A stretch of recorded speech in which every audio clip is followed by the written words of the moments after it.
Soon. I'm almost there. Just... Please, someone. Stop that noise. Please.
Let me try and summarize this.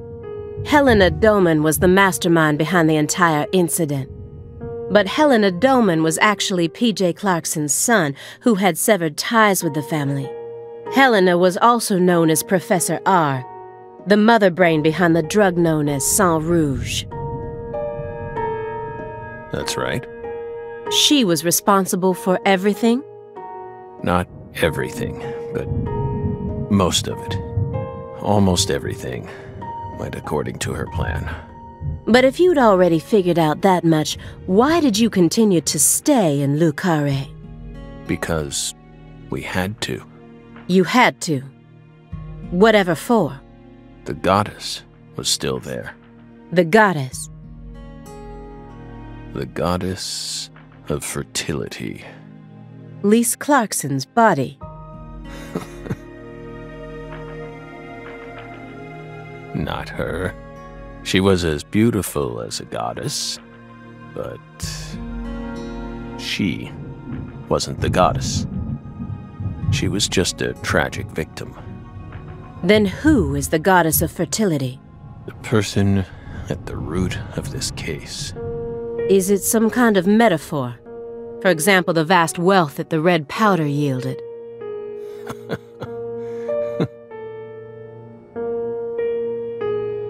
The goddess of fertility embodied abundance on the outside, but on the inside, she was a hollow void, and that void was threatening to swallow up all of Le Carré.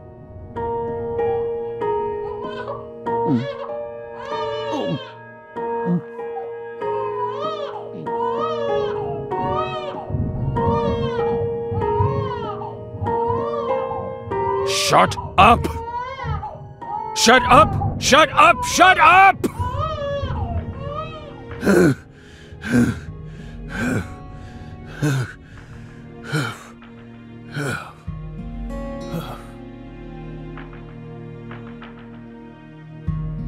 Are you okay, Mr. Morgan? Morgan almost sounds like a prophet talking about the end of the world. Vague, elusive, and intent on deceiving those who listen. But every now and then he adds an interval of truth. Patricia Clarkson is one of those. She's something special. Something irreplaceable to him.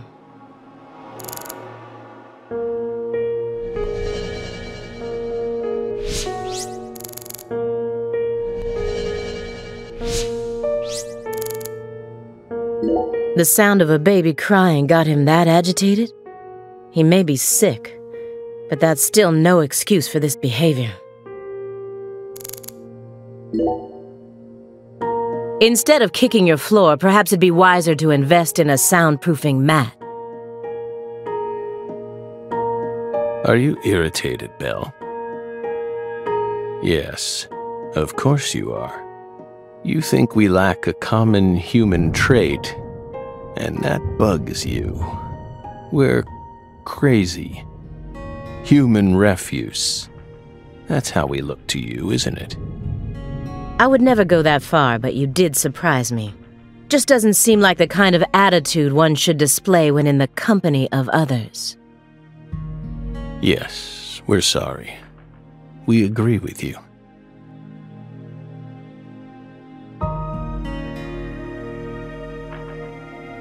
It just made us remember a time when that noise kept ringing out, and we couldn't stop it. That flight from Newark Liberty to Seattle Tacoma. It was the first flight we took as FBI agents. The plane was shaking violently due to turbulence, and when we looked to the side, we saw a young mother cradling a baby with a frightened look on her face. We got worried, so we spoke to her. Then the baby started crying. It was so loud, we couldn't resist plugging up our ears. And since it was so loud, the rest of the passengers started glaring at us. At first, the mother and I waved our hands, trying to quiet down the baby. But our efforts were in vain. It never stopped crying. The more our anxiety levels rose, the louder its cries grew, shrill and piercing, as if they were heralding the apocalypse. We were powerless, and the baby's mother was helplessly bewildered. Once the plane landed safely in Tacoma, the baby finally stopped crying. We heaved a sigh of relief and looked at the mother. Then she said,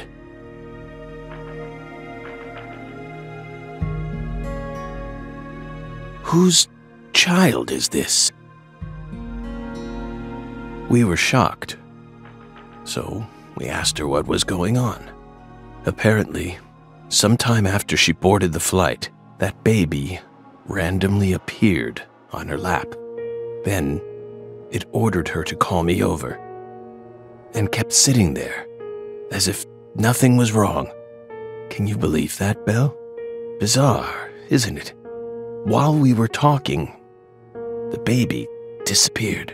The being responsible for all that loud, grating noise simply disappeared without a trace.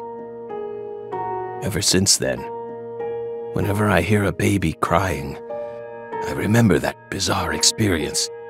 Well, what do you think, my fairy? Was it some sort of sign?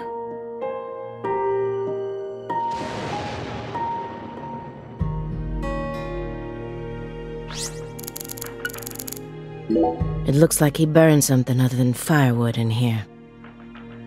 Did he destroy something when he figured out we were coming? Or maybe it's just a red herring meant to throw us off. I know how he operates. I can't take anything at face value.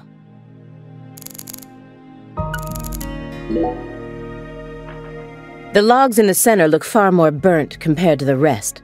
Almost looks like they were used in conjunction with some kind of accelerant. Did you recently burn something there? It's our fireplace. We're free to use it as we please. I see traces of resin, which leads me to believe you burned up some sort of toxic substance. It doesn't matter what kind of fireplace you have. Burning anything other than firewood in it is dangerous. Next time, don't burn it up at home. Dispose of it like you would any other non-burnable refuse. Especially if it was something like a smartphone or a USB memory stick. Non-burnable refuse like a smartphone? Let's be serious here, Belle. That's exactly the sort of data one needs to thoroughly immolate.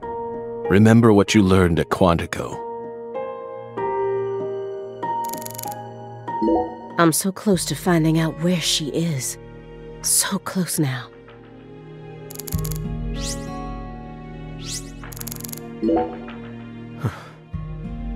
By the way, you're still searching for Patricia, yes? You don't need to worry about that. we're investigating. In fact, we've almost reached our goal. We just need to find some conclusive evidence. Oh, we sincerely hope that's the case. Hard to believe, though. After all, so far you've just been barking up the wrong tree. Barking up the wrong tree. That's right. You shouldn't be wasting time here. You should be out there, looking for her. Then I'll just ask you straight away. Do you know where she is? No, we don't. But we can feel her when we close our eyes and become one with the world. It's very faint, but we can see her. We can see Patricia. Are you trying to distract me again? Or do you really expect me to believe you're clairvoyant or something?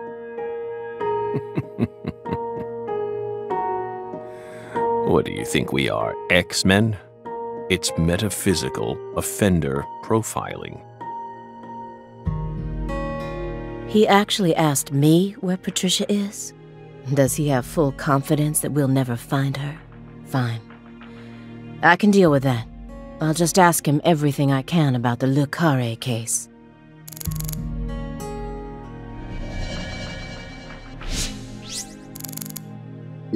Low-fat vitamin D milk cartons.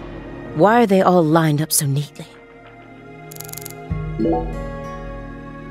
This square area enclosed by milk cartons, is it another sanctuary? The more I look around, the more I feel like there's some sort of system to all this. The sanctuary on this table. The fireplace sanctuary. And the milk carton sanctuary.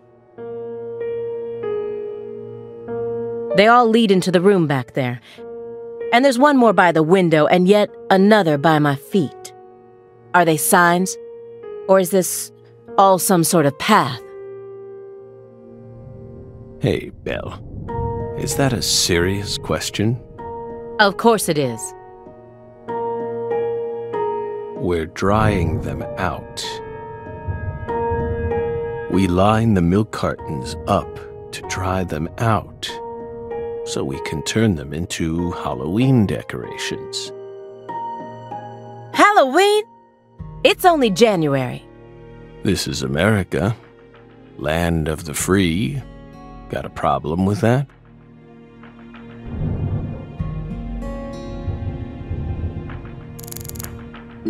If Professor R really was the mastermind behind everything, if she wanted to rebuild the Clarksons' legacy, then why did she feel the need to kill everyone? So you think Galena was murdered by Helena Doman, her own brother? No, not her. Galena was someone else. Then who killed her? It's written in the report, isn't it? Yes. But I'm asking you, would you mind answering me in your own words? You see, I find your entire story highly suspicious. It's a complicated matter. Extremely complicated. Professor R was a Clarkson, and also the mother of Saint Rouge.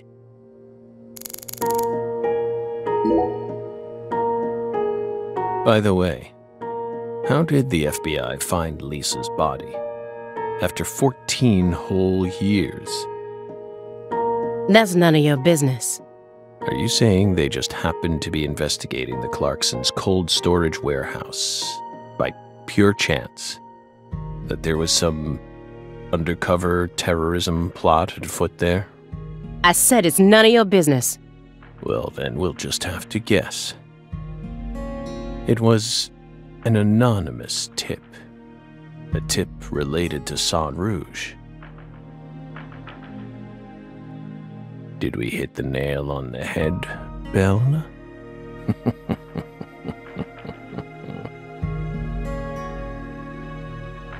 But that's not what we want to know about. After all, the FBI gets hundreds of tips every day. Right, my fairy? It was always that way. even back when we were on duty. Here's what we really want to know. Why, out of all those tips, did you select that one? Would you tell us that much, Belle? What urged you to make a beeline straight for this case? That's none of your business. Don't let him draw you into his game. Stay calm, Aaliyah Davis.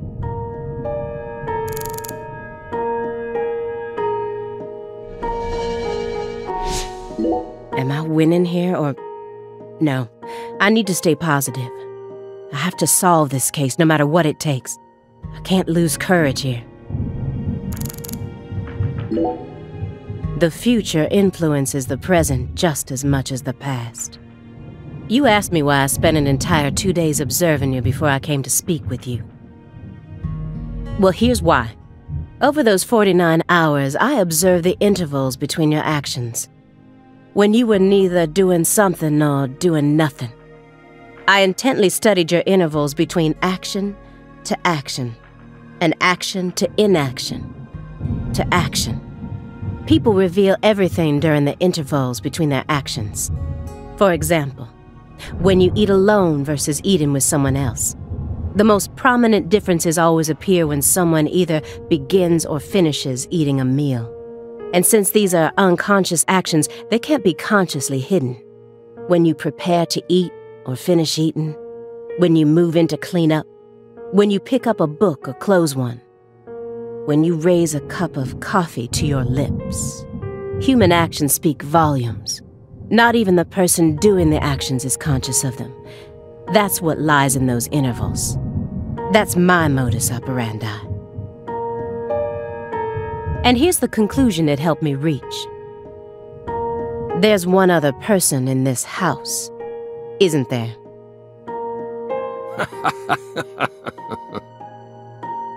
You're incredible, Belle. You outdid all our expectations. Impressive, to say the least. You're right, Belle, but only half right. Half? You should still be proud, though. Honestly, we never thought you'd make it this far. You've got real talent.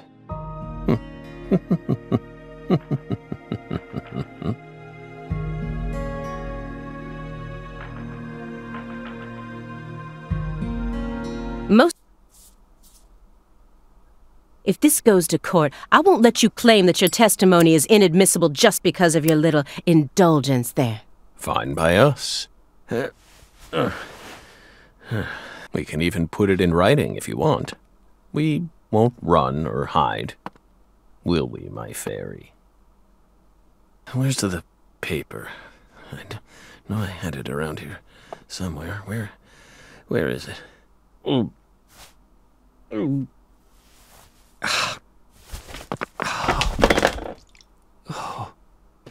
We're fine. Hey, everything okay? What's going on out here? Oh, don't tell me. He's just suffering from nausea. I was more worried about you. You were in there for quite some time. Yeah, sorry.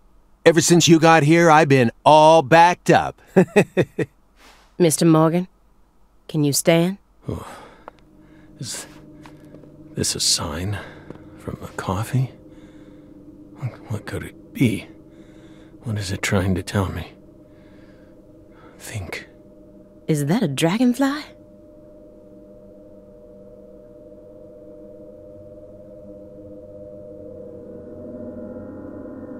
Footsteps. Big footsteps. Footsteps.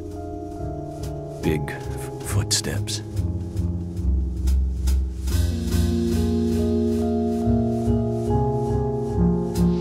Some odd fella was following her around, stalking her like.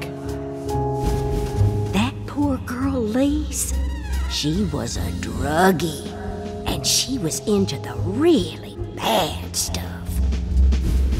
The Red Soul has the power to amplify the unique characteristics we all possess, mentally and physically.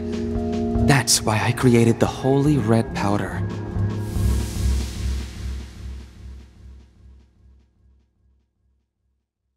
You okay? Hey. We're fine. Just feeling a little tired. Would you take us to get our medicine? Sure. It's in the bathroom, right?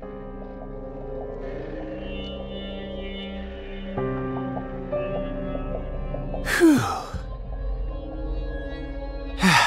Seems like he's calmed down a little. We should let him rest for a while. One more step and I could have cornered Morgan. But so be it.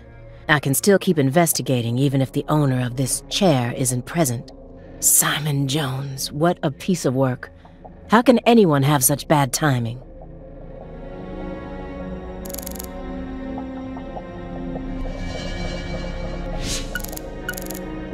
I didn't think he'd gotten this bad.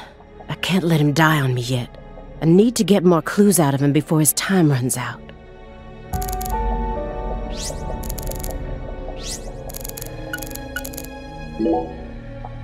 Shouldn't you look after him? I gave him his meds and let him rest. Let him rest where? In the bathtub. It happened to have a blanket and a pillow in it. What? But why? I don't know. Maybe he sleeps in the tub. I feel like I saw that once in some vampire movie. I don't know what you're talking about. More importantly, how long has he been like that? It's stage 4 cancer. He's had it for a while now. No. I'm talking about his face. It looks as white as a sheet. You can even see all his veins. I've never heard of any cancer side effect like that. Who knows? But now that you mention it, he started going really crazy around the beginning of December. In what way? He changed pizza places. This better not be another joke. It's not, really. It's not. Before December, he always used to order delivery from a Chicago-style joint all the way up near Medford. But one day, he took one look at one of their trademarked red boxes and totally lost it. Red, huh? You better believe it. He started screaming gibberish at the pizza boy and chased him away. Next thing I know, I see him toss the pizza box out his window. Do you think that's when his fear of red began surfacing more prominently? Beats me. I mean, there isn't a better Chicago-style pizza place that delivers around this area. How could someone give up on that just because they don't like the box? I don't get it. Were you serious for even a fraction of that story?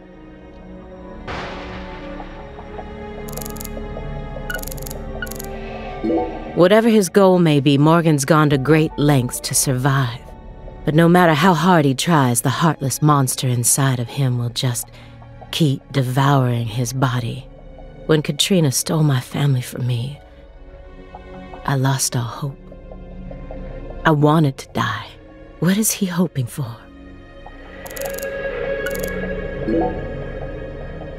Why do you think he's trying to survive so badly? What does he hope to achieve? What do you mean? He who has a why to live can bear almost any how.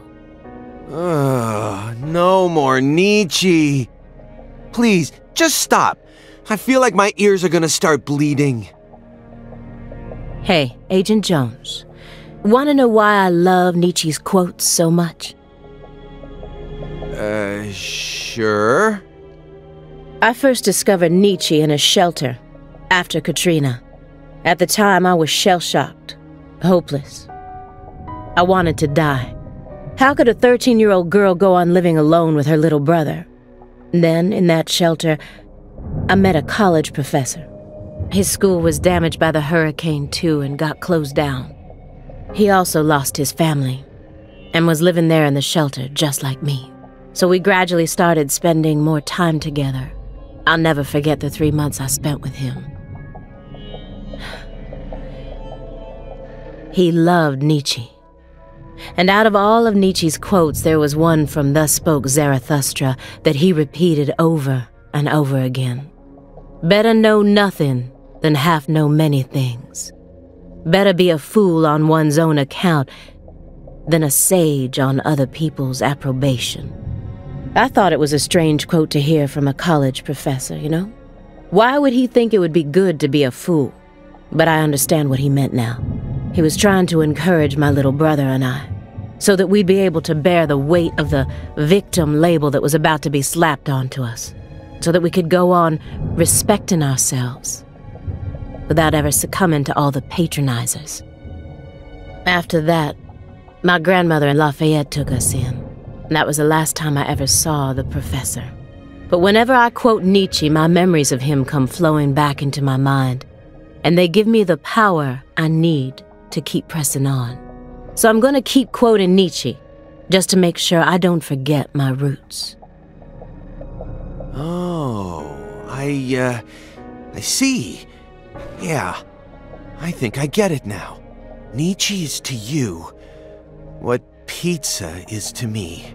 Sorry for giving you a hard time about it. You are free to go on quoting him whenever you want, of course. I won't say another word. Agent Jones, what the hell is wrong with you? How dare you compare Nietzsche with pizza? Oh, come on.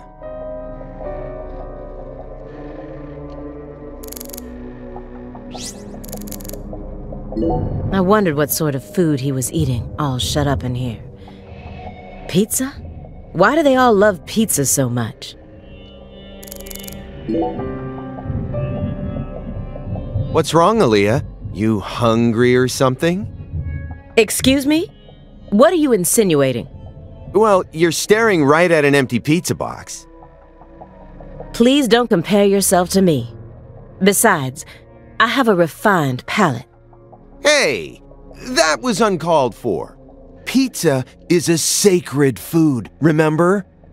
You don't need to feel embarrassed for being unable to stop staring at it. It enthralls all who gaze upon it.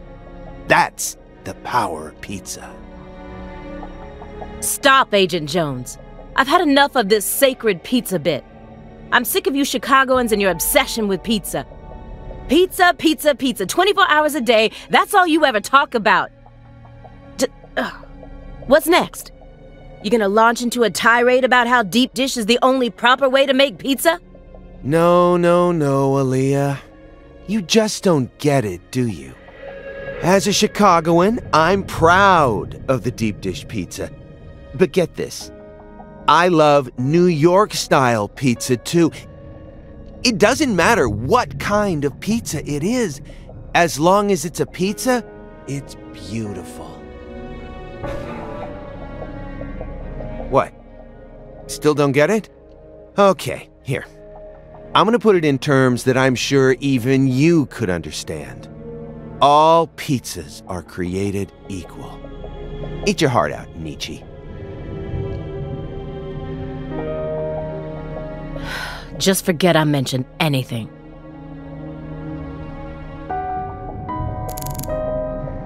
Agent Jones has been acting strange the entire time we've been here. He told me he wasn't very good at dealing with suspects in person, but can anyone be this bad at it? Is he hiding something? Or maybe our suspect found some dirt on him. Either way, I wish he'd stop trying to drag me down with him. Let me get one thing straight. You started this investigation based on an anonymous tip, right? What kind of a tip was it? Phone or mail? What does that matter at this point? This may surprise you, but these kinds of details really eat me up inside. I always get hung up on the most insignificant of details, especially during the most vital times. For example, you know how people go to bed early the night before they have a big job? That's exactly the time where I start focusing on meaningless nonsense. When did I last clip my nails? How long is my milk good for? I just can't help myself. I can't resist the need to know. It's just the way I am. It was sent in an envelope. postmarked December 28th, sent out from Louisiana. What did it have inside? A postcard with a dragonfly on it, a wrapped sample of Sang Rouge, and a note. What did it say? Investigate the Clarksons. F.K. That's it? Yes, that's it. Who's F.K.? Anonymous tip, remember? It's obviously just a fake name. Did you confirm that? Of course I did. Louisiana has a population of 4.5 million. The FBI database has a list of 6,682 individuals whose initials are FK. 1 out of every 6 individuals is a child under the age of 14, born after 2005. The remaining 5,500 people include those whose initials changed after they married, or incarcerated individuals. After subtracting those, I was left with 3,800. That's when I stopped searching for FK, and I decided to change up my approach. It isn't important where the tip came from. All that matters is solving the case. I got this far by taking the most efficient route possible. Are you satisfied now? Yeah. Thanks. I feel a lot better now. Yep, it all checks out. The letter that was delivered to me bore the Clarkson symbol. A postcard decorated with a dragonfly, the mark of the Clarkson family. A single sheet of paper ordering me to investigate the Clarksons. And...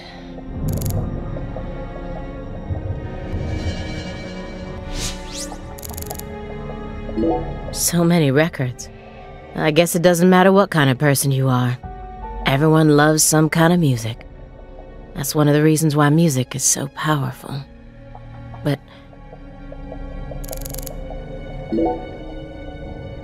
who collects vinyl in an age like this when you can stream just about anything? True. Morgan's got refined taste. You really think so? Now, even I thought they were cool back when the vinyl revival first started. But now, every suburban mall has its own vinyl shop right next to the novelty store. At this point, it's become a solid component of modern snobism, which only makes them that much more uncool. People who know nothing about real music are buying them up just so they can decorate their walls with cute album art. How do you ever have time to enjoy anything when you're always so busy putting people down? Excuse me?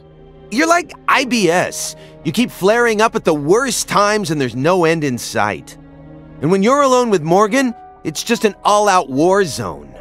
We're in the middle of a very important investigation right now. Don't you think we ought to take it seriously? To me, it just looks like you're putting yourself under a lot of stress for no good reason. Why can't you, show a little humanity once in a while? Does one need humanity in order to track down criminals? Yes, one does. Or at least I do. Well, I don't.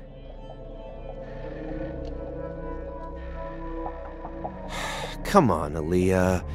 I'm your partner, aren't I? For a few days, at the very least. I'm your invasive partner who has a passionate relationship with pizza, right? Why can't you just let me in on one thing you actually happen to enjoy? Oh, aside from Nietzsche, that is. I'd really rather not. Why do you always have to be so withdrawn? I can't help it if there's certain things I don't like. No, come on. There's got to be some kind of music you enjoy. This is a good chance to teach me a bit about yourself. I said no. Do you like Justin Bieber? Too cute. Not my type. Drake? I've only ever listened to the hooks. Well then, Ariana Grande, Katy Perry. Hell no. Am I done now? Well then, what do you like? I have to tell you? Yes, you do. Pink Floyd. No way. You're a prog rocker? Who turned you onto it? Your dad? As far as I can remember, I've loved prog rock ever since I was born. That's just how music works, right? The Wall is by far my favorite album. Even to this day, I find it hard to believe that they made that in the 70s. It still sounds completely fresh and unique, as if it was just released yesterday, and... What? No, I was just thinking, I wish Morgan could have been here for this. Don't you dare tell him.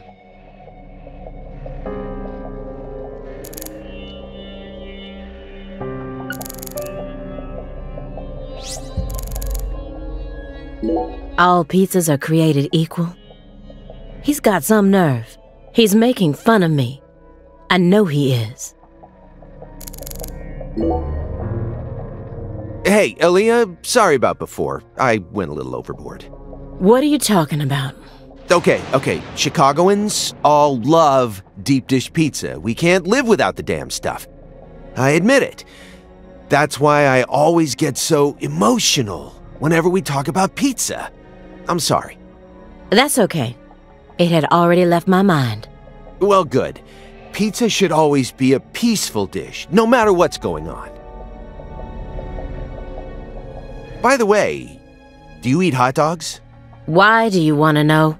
Just tell me, do you eat them? Every now and then, yes.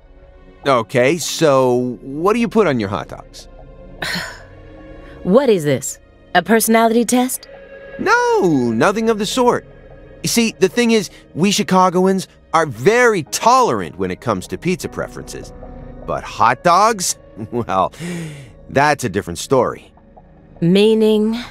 I just can't stand those people who put ketchup on their hot dogs. Huh?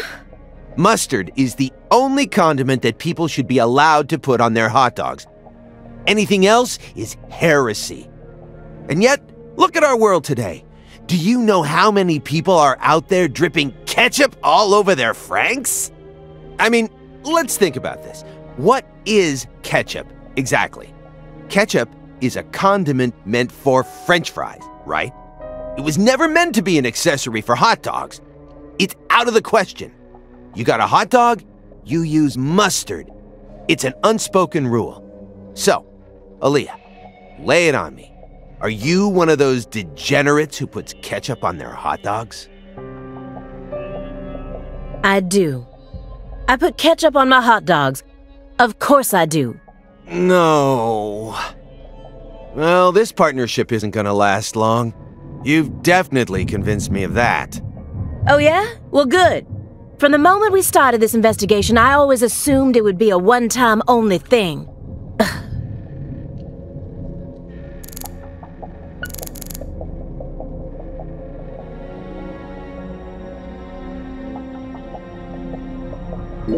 Judging from what he's told me so far, my fairy isn't his chess partner. That being fulfills a different role within him. So who's he playing against then? Who would be a good match for him?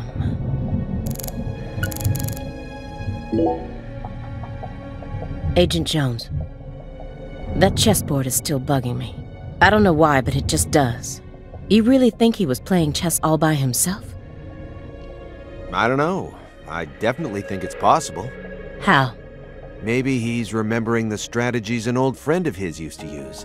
If it's someone he played for years, he's probably capable of recreating their playing style. And besides, Morgan's beaten a grandmaster before. You know that, right? I read about that in the Greenvale report. Even a computer can play chess these days, right? I'm sure that a grandmaster level player would have no trouble emulating someone else's strategy. Whose chess strategy is he emulating then?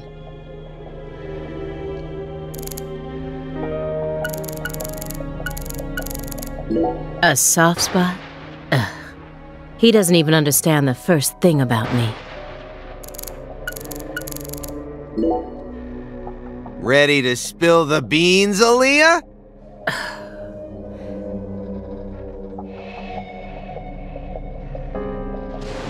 I'm afraid of thunder.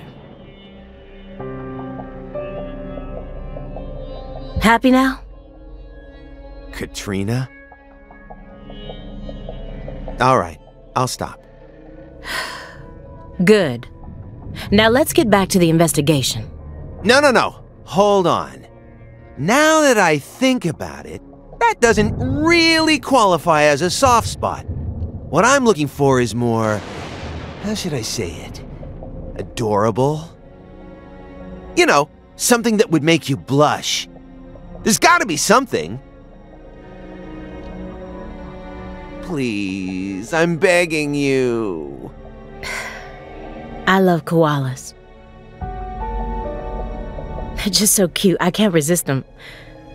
All I need to do is look at a picture of one and fuzzy wuzzies swim all over me. I mean, the way they look, the way they're shaped, the color of their fur, I mean, even down to how they only eat eucalyptus. I just love everything about them. Once I get some time off, I'm gonna travel to Australia and hug one for real. That's one of the top 5 goals on my lifetime to-do list right now. This conversation never happened, is that understood?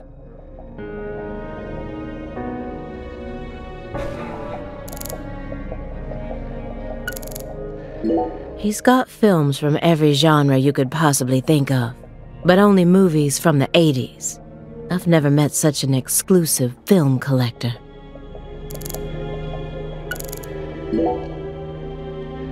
Oh, Aaliyah. Getting curious now, huh? Here, I'll find one of my favorites for you.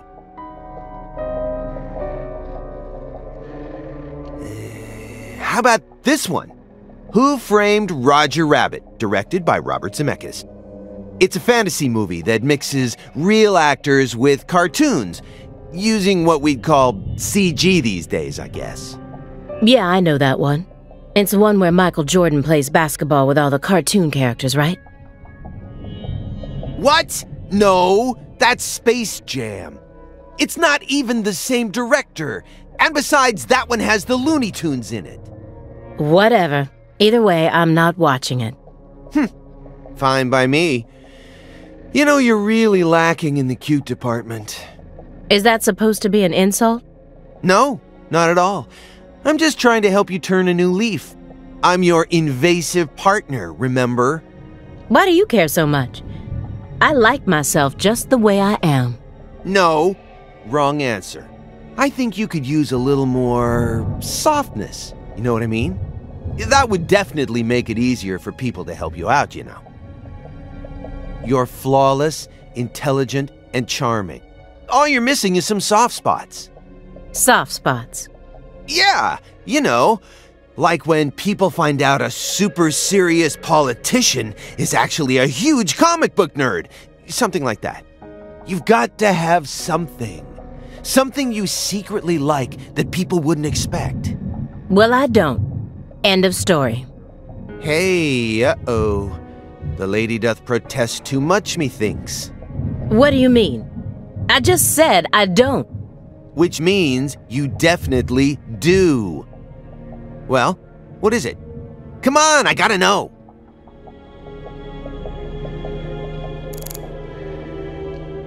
Professor R, the mother of this evil powder, is dead and gone. So then why are her demon seeds still being passed down? This drug has already taken so many lives and more are bound to follow. It has to be stopped. So, why did you decide to take this case? Because it's my job. Really? I don't buy it. Why not? You aren't just following orders here. You've got way too much emotion invested in this. Some kind of special emotion. There's no use trying to hide it. Despite how I may look, data analysis is my forte. I know how to see through lies. I don't mean to be nosy, but would it kill you to confide in me a little? I didn't manage to live this long simply because I'm fiendishly handsome. And besides, we're going to be tiptoeing across a thin line of legality with the rest of this case, so I'd prefer to have some probable cause. That way, at least I can back you up when you need me to. There exists in the world a single path along which no one can go except you. Whither does it lead? Do not ask, go along it. You're pulling out Nietzsche at a time like this? Come on. I have a little brother. After overdosing on a certain drug, he was thrown into rehab. He's been clean for 2 years now, but he still won't utter a single word. All day long, he's plagued by hallucinations. He can't tell if he's dead or alive, if this is reality or if it's all a dream. Sang Rouge. That's right. The doctor can't tell what's causing his condition, so they can't treat him. He just told me to prepare for the possibility that I may never get my brother back. This was his. I bought it for him after he graduated high school and found a job. He never got a single chance to wear it, though. Someday, I believe that he'll get better. And I'll get to see him put this on and head out to work. So you think that if we nab the person behind all this, we may figure out how to conquer the addiction? Right. You really think it'll be that easy? I don't know. But I can't just sit around and do nothing. He's the only family I have in the entire world. What about your parents? When I was only 13, Katrina took him, leaving my 7-year-old brother and I behind. I'm sorry. It's fine. I've already dealt with my past.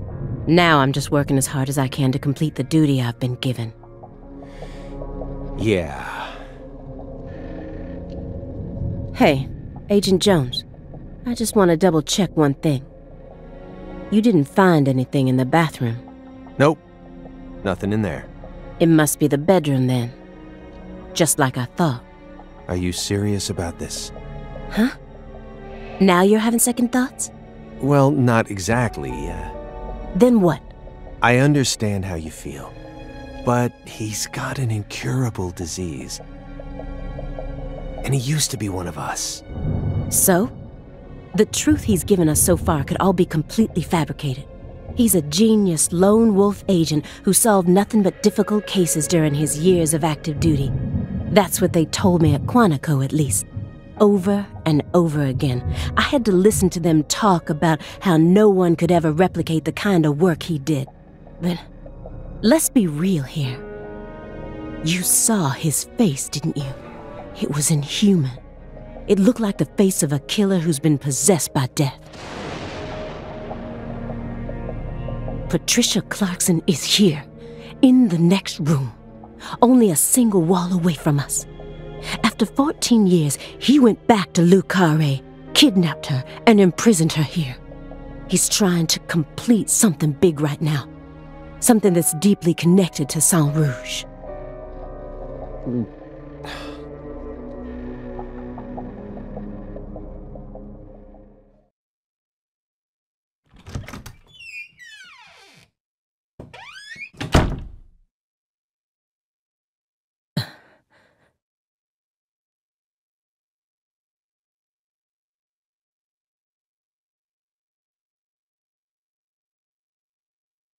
What is all this?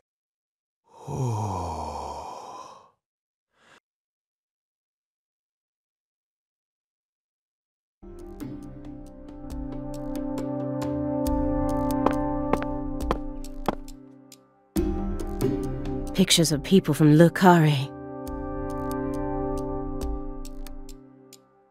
And this wall is dedicated to Greenvale. All the deceased have been crossed out.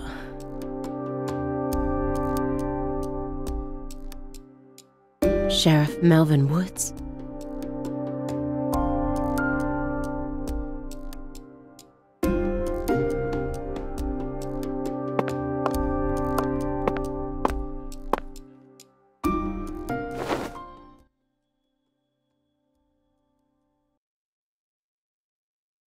Lise Clarkson?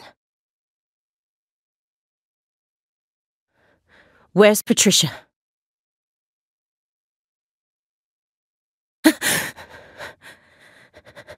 That's our altar.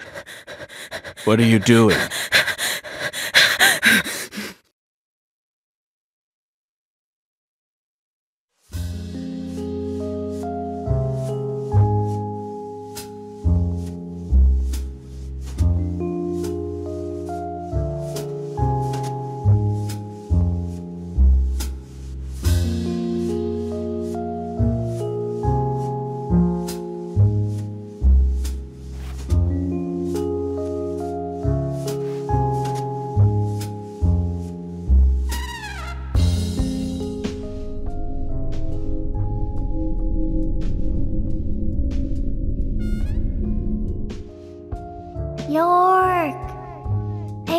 York. York. Agent York. York. Agent York.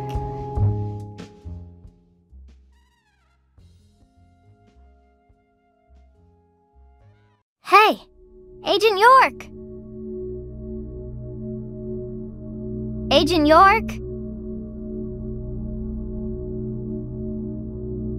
Hey! Hey, Agent York.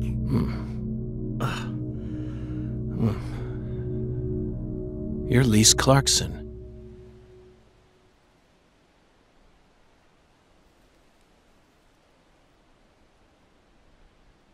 What's wrong? You're acting weird.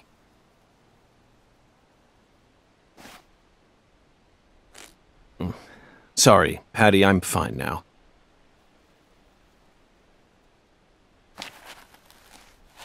More importantly, do these red seeds come from some kind of plant that grows around this area? I don't know. What do I look like, a botanist? This isn't your average backwoods town. The Clarksons' ego and control has been piercing the town's heart like a massive dinosaur bone. But over this past century, time has been busy eroding the beast's power from within. And now, the very thing that once fortified this town is polluting it with putrid gas and rotten marrow. Zach, this is the point where it all collapses.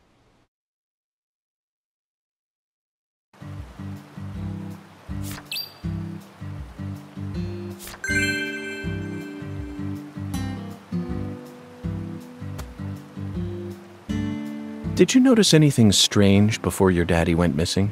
Did he seem different from usual, or say things that didn't make sense? Nope. He was the same as always. We talked a lot. I reckon he was in a better mood than usual. Almost even too talkative. Zach, she's putting on a strong face, but it's clear that she's very worried. Let's try and cheer her up a bit. What's the best thing to say in times like these? You don't need to worry about me, Agent York. Let's just focus on the work we have left to do. Unfortunately, it looks like your parents disappearing is connected with this case somehow. Yeah, I know. Melvin seems to love you so much. It's hard for me to believe he would just disappear and leave you all alone. Something must be afoot here. I wish I could tell you I'm sure they're okay, even without any evidence. But I hate lies, Patty. I can't guarantee that they're safe. That's my honest opinion. I'm trying to prepare myself for it, but I want to hope that they're okay. Of course. Zach and I feel the same way, but if you happen to think of anything that might help, please let me know. Even the tiniest piece of information could end up coming in handy. Yeah, I understand. But I really don't know anything. I just feel like I know that Mama's okay somehow. Meaning? Even when we're apart, I can always tell how my Mama's feeling. You know, like how twins can sense each other's feelings? But that's it. I can't tell where she is or what she's doing. Besides, I'm just a kid. Can't really trust what I'm saying, can you? Zach, it seems like she and her mother possess some kind of secret bond. But we shouldn't try to force it out of her. Yes, you're exactly right. Let's just keep our eyes on her for now. So, what other movies have you seen on that sci-fi movie channel? What? That question again? What did I tell you? In this country, all dialogues... Okay, I'll answer it. I need to think of a movie that Schwarzenegger wasn't in. Okay, I got one. It's a film about people who travel around the world in 80 days. I think it was a remake of an older one. They went to a bunch of different countries, and there was tons of CG, so it was fun to watch. It starred some kung fu guy and a British man. Sorry, but they didn't ask your beloved Arnold S. to be in this one. Around the World in 80 Days, 2004. Directed by Frank Carré, starring Jackie Chan and Steve Coogan. Unfortunately, Patty, it appears that you didn't watch this film closely enough. I did too. Then you must have been far too distracted. He's in it, Patty. In it? Who is? Wait, no, it can't be. That's right. Arnold S. is in that movie. You're lying! There's no way! I mean, he was already governor of California by the time that movie came out. You're exactly right. In October of 2003, he became the new governor of California, but he was still able to appear in the film since it was in a small enough capacity not to interfere with his governing duties. You can find him in the Istanbul segment. What? I sort of remember the Istanbul part, but the prince? The prince with the crazy hairdo? That's right. He played Prince Hapi, a romantic with long hair, skilled at telling stories and playing the guitar. He was so in character. Even I didn't recognize him at first glance. Flawless makeup, hairstyling, costume design, and impeccable acting. I was speechless. I believe that entering the political world only allowed him to further widen his acting repertoire. His acting was always so realistic and full of presence. But then, he went and added elaborate technique on top of it. Perfection. Patty, I'm now convinced that you've been seduced by his charm without even realizing it. That's why you've been unconsciously seeking out films that he appears in. You don't need to feel embarrassed. It's a perfectly natural phenomenon. Yeah, let's just get back to the investigation. Come on, please. You're right, Patty. This is no time for idle chatter. We have two important goals now. Solving this case and finding your daddy. Let's get back to work. No more chit-chat. You heard her, Zach. We need you to focus as well. What else have you seen on that sci-fi movie channel? Agent York, why are you asking me that? Discussing movies is one of the most basic forms of communication in our country. What time period do you live in? It's always been that way in every era. In this country, all dialogues always begin from films. Ugh, says who? You're making me sick. Sick? Yeah, I feel like I'm gonna puke. I know just what you need to do, Patty. What? Tell me what other movies you've seen on that sci-fi channel. Ugh, you're so annoying. Fine. I saw this one movie where a pretty lady and an old guy fight, and they were both robots. Ah, Terminator 3, Rise of the Machines. 2003, directed by Jonathan Upston. I knew you were an Arnold S. fan. Oh, you said it again. Oh, whatever. I'm not a fan of his or anything, okay? He just happens to be funny. So, what did you think? I knew the name Terminator, but it was my first time seeing it. What? You've never seen Terminator?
There's a flat, evenly weighted stone here.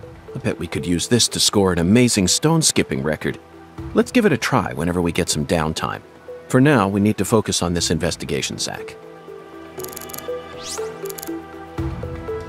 The growth is all missing from this particular section. It wasn't just cutaway. She used fire to burn it out. Everything was planned so meticulously, as if she wanted to show this altar to someone. That's why Chuck ended up discovering it. These red seeds keep sticking out to me, but we need to figure out what's going on with this altar before we focus on anything else. Isn't that right, Zach? There's some decomposing cloth here. We saw the same type of cloth at the sugarcane plantation. They must have used that cloth when they transported Lisa's body. But who cares about mundane evidence like that? This isn't a case that can be solved by gathering the kind of evidence we'd need to submit to a court. These bridge beams have a very unique shape to them. One straight support in the center, reinforced by V-shaped columns coming up diagonally from the sides. Did this bridge always look like this? Oh well, I'm sure it has nothing to do with this case. Let's move on with the inspection, Zach. Zach, this is an ominous sign. Among all the different footprints here are a set made from engineer boots. Yes, I know. He probably only made them when he came to inspect the scene. I'm sure that Patty and I left our own set of prints here too. But how do you explain the set that's inside the yellow tape? This altar is covered in burn marks, but there's hardly any residue left. There's no way for me to tell what was burned here. I could send it home for analysis, but is that really necessary? It'll just end up giving Abrahams more busy work. More importantly, Zach, someone who knew how to manipulate fire was behind all this. In other words, these roots prove that Lena was here. And that's enough for me. After Lise Clarkson was murdered, her body was put back together here. Just like how Galena's body was dismembered, then rearranged within the holding cell. Lena Doman and PJ's bodies were also blown to pieces in the end. Perhaps that's the nature of the curse that's taken hold of the Clarksons. What do you think, Zach? Is there any significance to these similarities?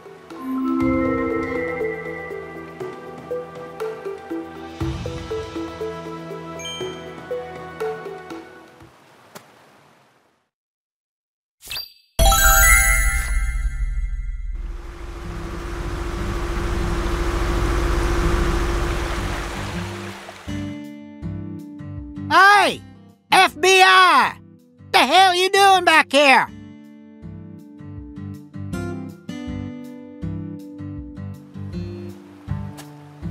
It's a beautiful day, Patty. Really? Seems kinda normal to me. Now that you mention it, yes, it is a normal day. I just felt like saying that. What? You know, sometimes you really get on my nerves.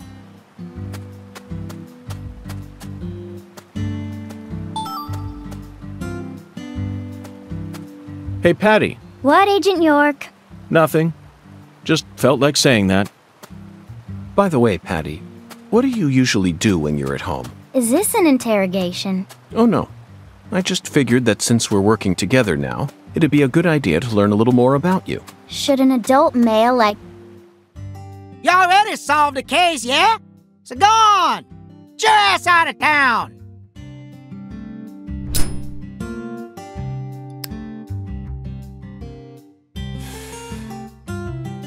Why do you think I solved the case? Shoot! Exactly how stupid are you, FBI? This is Luke Carré, remember? Every feller in town already knows that Professor Orr's the one behind all this shit. Hey, Chuck. Can you see the altar from there? I'd see the whole damn thing. Along with your stupid ass standing there, trying to act all smart and shit. You told me that the poacher's boat you were chasing disappeared around this area, correct? Yeah, that's what I said, all right. What, you forget already? If you're just gonna waste our tax dollars out here, least you could do is catch them goddamn poachers. Fucking FBI, go and make yourself useful for once in your damn life. Chuck, we don't chase down fishing boats. Unless it's a terrorist boat that plans to overthrow our government, that is. Huh. Then stop acting all leery, like I ain't being truthful or whatever. I'm busy too, you know. So long, FBI.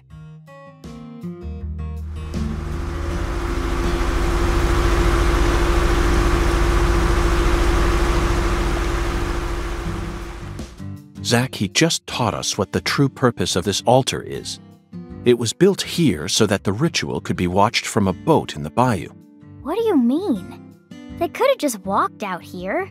There's no reason why they had to watch it from a boat. The goddess of fertility, Patty.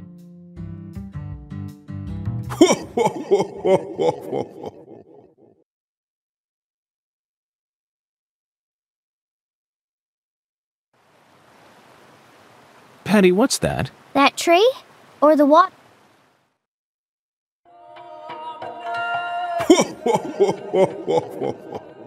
The goddess of fertility. A fine name indeed.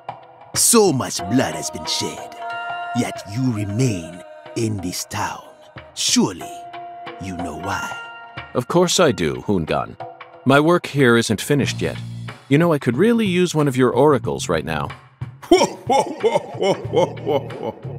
You're more fun than I thought. Here's the oracle you ask for. Listen with your heart. Speak to the 17 comrades who saw the birth of New Orleans. Feel the holy Allah. The giant lady's finger points down toward your goal, the entrance to the forbidden. Poetic and graceful as ever, Hungan.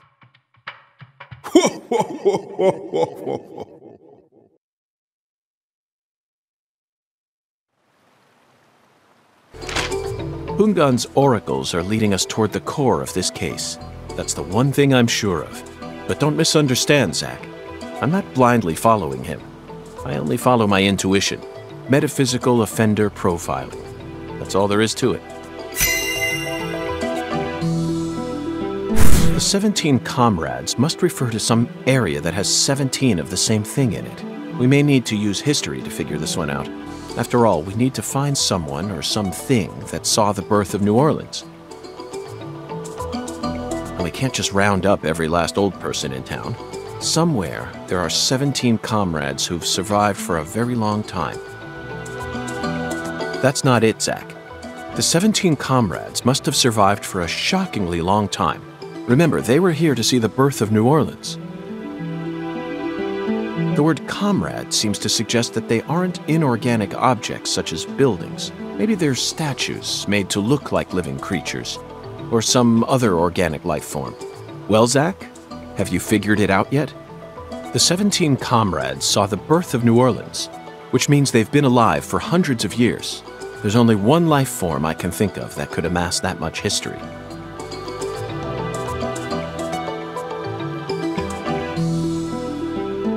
That's it, Zach. The French established the colony of La Nouvelle-Orléans in 1718, just about 300 years ago. The only 17 comrades that would have been around back then are the 300-year-old oak trees along this road. A majestic road lined by oak trees. Come on, let's go ask these sages of Carré for some help on our investigation. Zach, the Holy Allah is a shockingly simple metaphor, especially considering the quality of the oracles we've received thus far. It seems as if Hungan's poetic muse is finally running dry. The great thing about us Americans is that we can recreate our homeland anywhere. We're happy to transport crunchy bacon across the deserts of Africa if we need to. That's what it means to be American, and this Holy Allah is just another example of that. From the early days of the frontier era, they've been helping us Americans be what we've always meant to be. Hey Zach, if the Holy Allah needs to be filled, things must be dire. Imagine what would happen if the Holy Allah were to run dry. The townspeople would instantly face multiple serious problems. That's it. I never doubted you, Zach. The Holy Allah refers to a water tower, specifically that water tower with its Clarkson family crest. It must be hiding some sort of clue. Let's fill the Allah and see what it yields.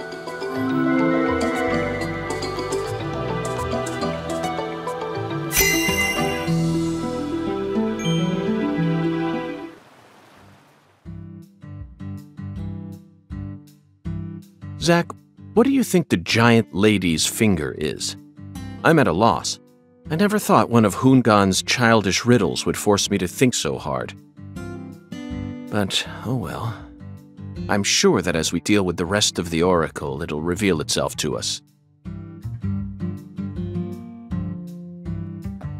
What? Is there something on my face? Listen carefully, Patricia.